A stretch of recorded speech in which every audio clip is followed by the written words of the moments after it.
Yes ma'am. एक दिन बताए थे कि अलंकार का शाब्दिक अर्थ क्या है, मतलब अलंकार क्या होता है, किसको किसको पता है बताइए। आभूषण,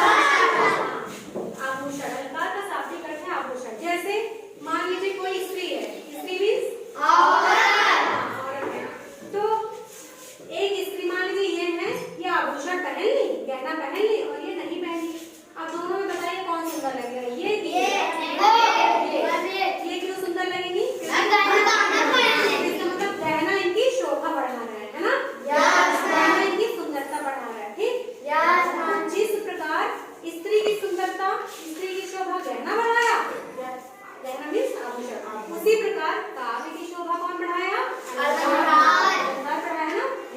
काव्य की जो शोभा बढ़ाते हैं वही अलंकार होते हैं, मतलब किसी वस्तु को जो अलंकृत करे, सजाए, इसी को क्या कहते हैं, अलंकार, ठीक है।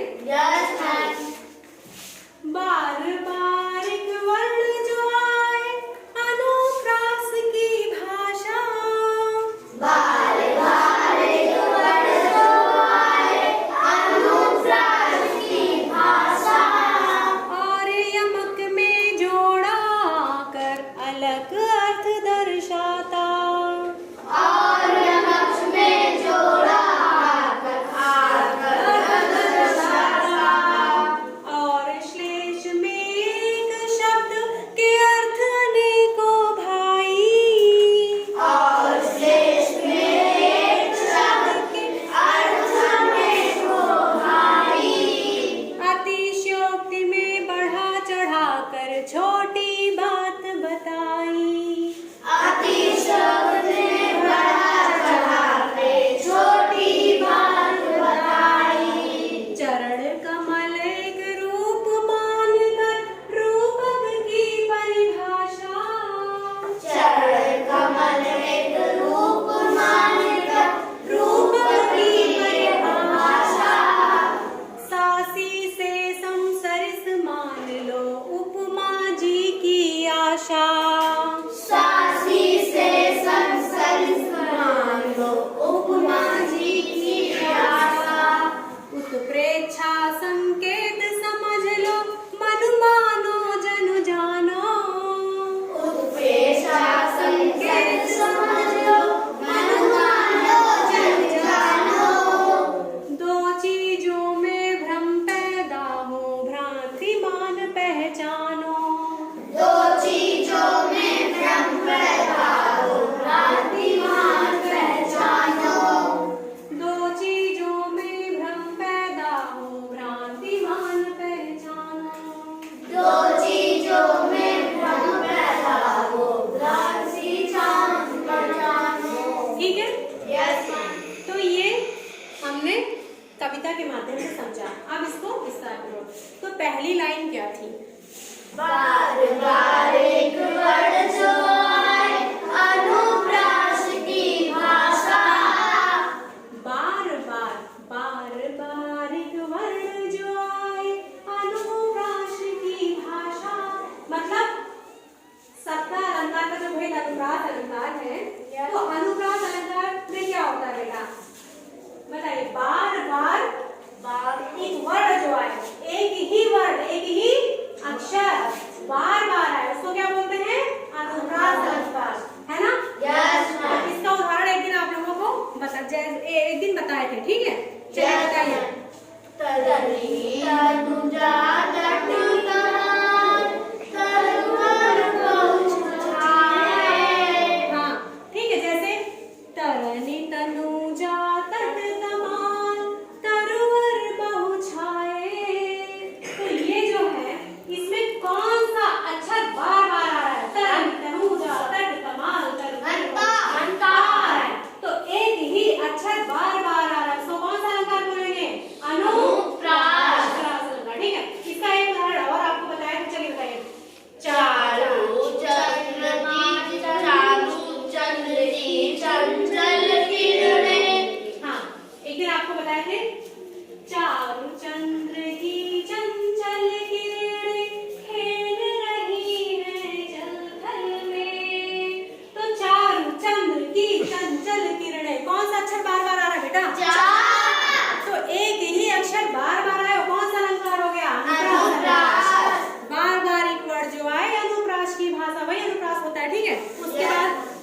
दूसरी लाइन, और यमक में जोड़ा कर अलग अर्थ दर्शाता, और यमक में जोड़ा आकर।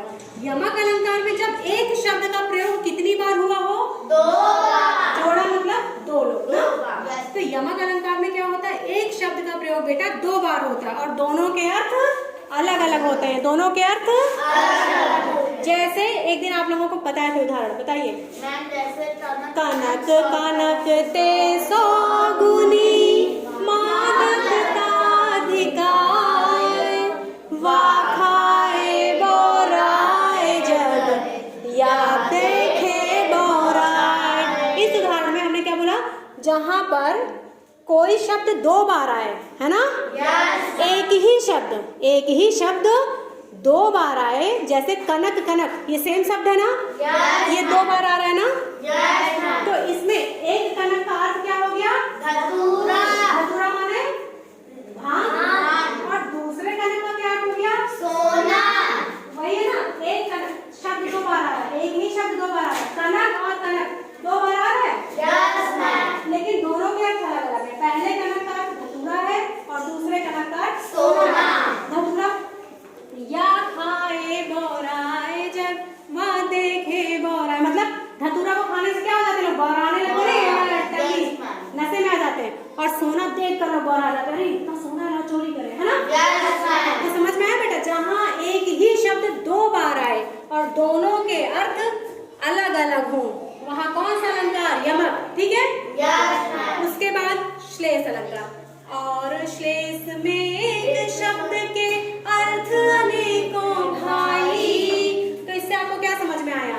शब्द एक अर्थ है। हाँ, इसमें एक शब्द एक ही बार आएगा बेटा, लेकिन उस शब्द के कई अर्थ होंगे। ठीक है? Yes, ma'am. जैसे अभी मैं बोलूँ, उसके बाद आप लोग बोलेगा। रही मन पानी राखिए, बिन पानी सब सून। रही मन पानी राखिए, बिन पानी सब सून। पानी गए ना उबरे, मोती मानुष चून। पानी गए ना उबरे, मोती मानुष चून। मोती मानुष चून। मोती मानुष चून। ठीक है? तो इसमें देखिए, रही मन पानी राखिए, बिन पानी सब सून। बेटा इसमें कोई शब्द एक बार आ रहा है, लेकिन उसके अर्थ अलग अलग है। इसमें कौन सा शब्द आ रहा है? एक बार पानी। ठीक है, पानी आ रहा है। ठीक है? Yes, ma'am. और एक ही शब्द के अलग अलग अर्थ रहेंगे। ठीक है? Yes. तो इसमें क्या क्या? मोती मानुष चून। तो पहले पानी, जो पानी है उसका मोती के शब्द में क्या? हालांकि मोती कहाँ पाई जाती है? पानी में ही, है ना? पानी। लेकिन क्या मोती बिना चमक के कोई मतलब है मोती का? No, नहीं है। ma'am. तो मोती का पानी के संदर्भ, इस पानी का मोती के संदर्भ में क्या इसका अर्थ हो जाएगा? चमक। चमक। पहले पानी का मोती के लिए चमक अर्थ हो जाएगा, और इस पानी का मानुष के लिए, मानुष मतलब मनुष्य, मनुष्य के लिए कौन सा अर्थ हो जाएगा? विनम्रता। मतलब हर इंसान को विनम्र होना चाहिए, है ना? मान लो ये हमसे बहुत प्यार से बोल रही है, हमसे पापा सवाल में बोल रहे हैं, तो हमें कौन अच्छा लगेगा? किसको हम ज्यादा इज्जत देंगे? इनको, क्योंकि इनके अंदर क्या है? विनम्रता है। क्या है? विनम्रता। ठीक है? ठीक है? तो पानी का अर्थ यहाँ पर क्या हो गया? मानुष के सेंस में, मानुष के संदर्भ में विनम्रता। ठीक है? Yes, ma'am. पानी का अर्थ मोती के लिए चमक हो गया। पानी आया, एक शब्द एक ही बार आ रहा है, ये शब्द आया, इसमें 3। पानी का मोती के संदर्भ में चमक हो गया, मोती चमकनी चाहिए। Yes. इसी पानी का मनुष्य के लिए विनम्रता संदर्भ अर्थ हो गया इसका। ठीक है? Yes. और चूना मीन्स बहुत लोग चूना बोलते हैं, चून, मोती मानुष चून बोलते हैं, लेकिन चून मतलब सूखा आटा। अब ये बताइए, क्या आप आटे की रोटी बना लेंगे? क्या आटा साना नहीं रहेगा तो? No, ma'am. इसको आप कैसे सानेंगे? पानी डालकर। तो मतलब आटा भी बिना पानी के बेकार है ना? Yes, ma'am. तो समझ में आया? Yes. जिस प्रकार पानी का बिना आटा के पानी बेकार है ना? Yes, उसी ma'am. प्रकार जो ये मनुष्य है,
हनुमान जी कहाँ गए थे? लंका गए थे। तो क्या हुआ था? हनुमान की पूंछ में पाया। चलिए मैं बोलूँ आप लोगों से। इसका उदाहरण है हनुमान की पूंछ में लगन न पाया, सगरे लंका जल गए, निशाचर गए भाग।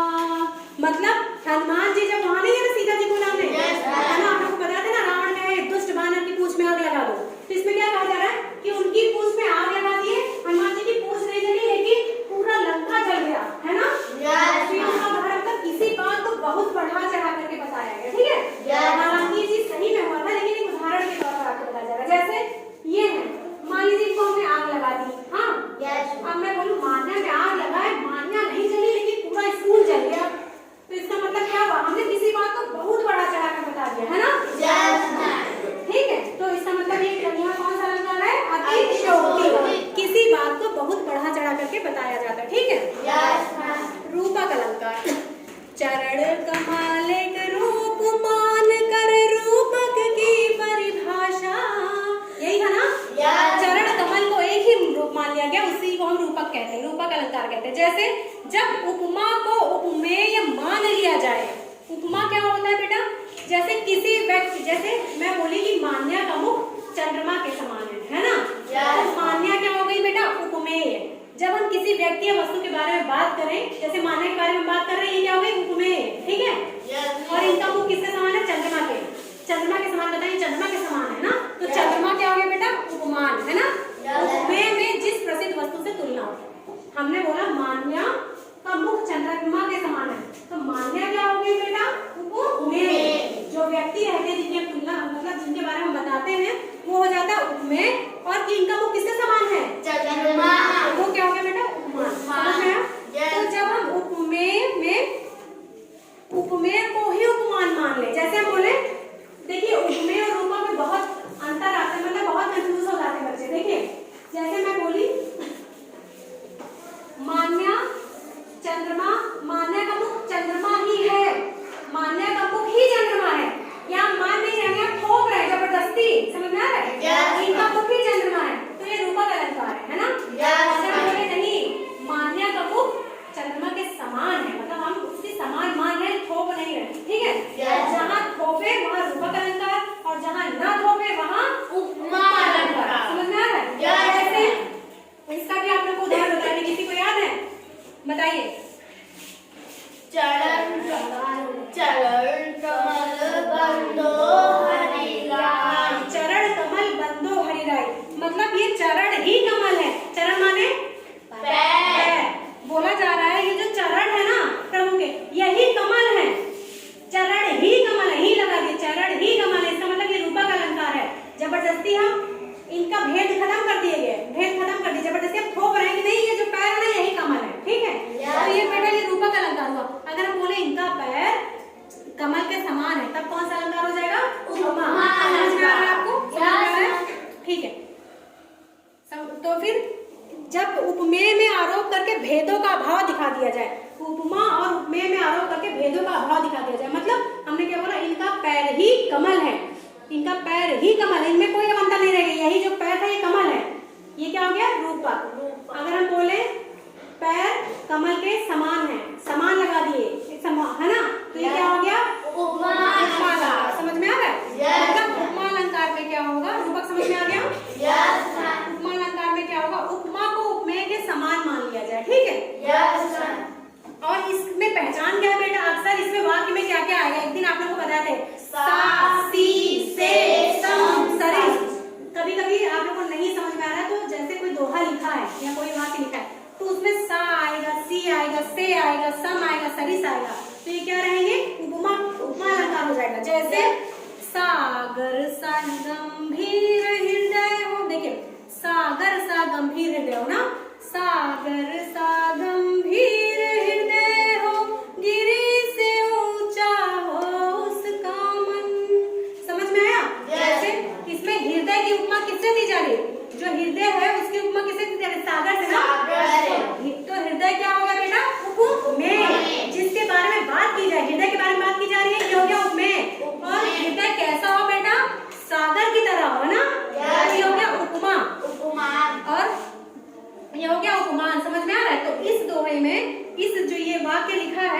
इसमें हृदय और मन उपमेय हो गया, और सागर और गिरी क्या हो गया? उपमान। गिरी से ऊंचा हो उसका मन। मन कैसा हो बेटा? पहाड़ से ऊंचा हो। तो मन जिसके बारे में बात की जा रही वो उपमेय हो गया, और जिससे तुलना की जा रही पहाड़ वो क्या हो गया? उपमान हो गया। समझ में आ रहा है? Yes ma'am. ठीक है, जैसे सासी से समसरिस मान लो उपमा जी की आशा। ठीक है, उपमा में क्या पहचानने का तरीका? इसमें सा लगा रहेगा, सी लगा रहेगा, से लगा रहेगा, सम सरिस, इन सब में से कोई शब्द आपको मिलेगा, है ना? जैसे सागर सा गंभीर हृदय, इसमें कौन सा शब्द मिल गया आपको? सा। तो ये क्या हो गया? उपमा अलंकार हो गया। ठीक है, चलिए उसके बाद उत्प्रेक्षा संकेत समझ लो मन मानो जनु जानो। ठीक है, उत्प्रेक्षा में क्या होगा? जहां उपमेय में उपमान की संभावना जताई जाए। जैसे मैं बोलूं कि ये मान्या का मुंह मतलब चंद्रमा के होने के समान है ना? संभावना है। मान्या का मुंह ना चंद्रमा की तरह दिखने की संभावना है ना? एक संभावना व्यक्त की जा रही है। जैसे, और इसमें क्या क्या मिलता है बेटा? मन मानो जनु जानो निश्चय इव। कभी कभी नहीं समझ में आ रहा है किसका उदाहरण है, तो कोई जो दोहा लिखा रहेगा उसमें या तो मन मानो जनु जानो निश्चय इव ये सब मिलेगा आपको, जो है ना ये सब मिलेगा। इसी से आप पकड़ सकते हैं। जैसे उपमा में क्या मिला था आपको? इसमें सा मिला था। वैसे इसमें क्या मिल सकता है? मन मानो जनु जानो। समझ में आ रहा है? यस। तो ये सब आपको मिल सकता है। ठीक है, तो इसका उदाहरण बताइए, उत्प्रेक्षा का उदाहरण इसको किसको पता है? सोहत सोहत सोहत ओढ़े पीत पटु श्याम सलोने गात, मनहु नील मणि शैल पर आतप पर हो प्रभात। है ना?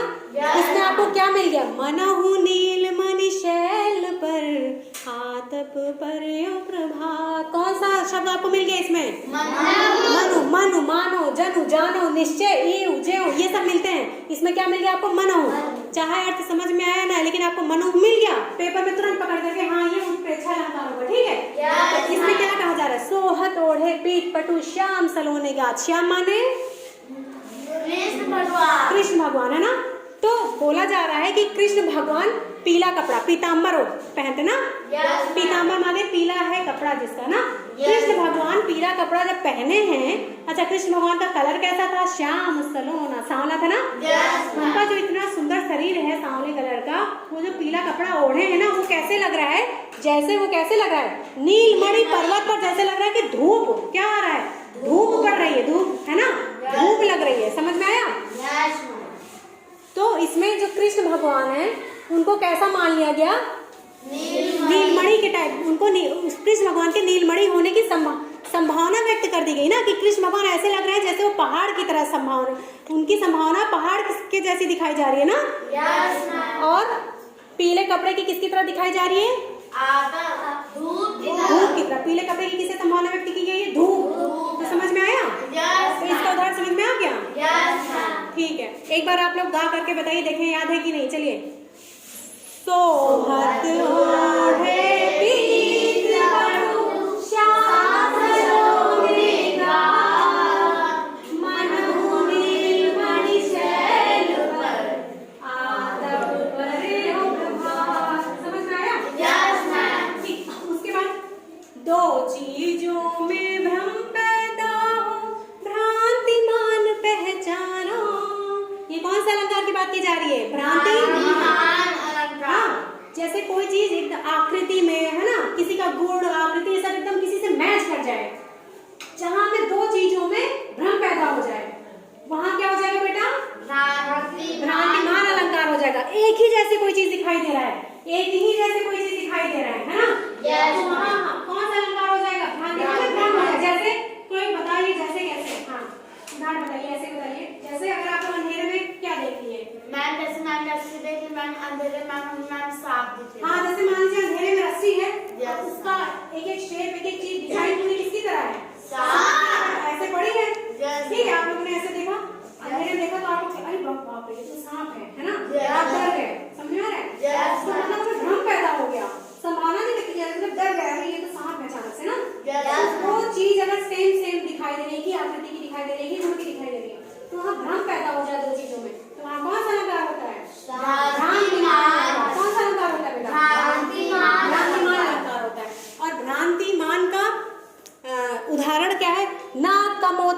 घटी कांति से, बीज दड़ इनका समझ भ्रांति से, देख कर सहसा हुआ शुभमान, सोचता है अन्य सुख यह है कौन, है ना।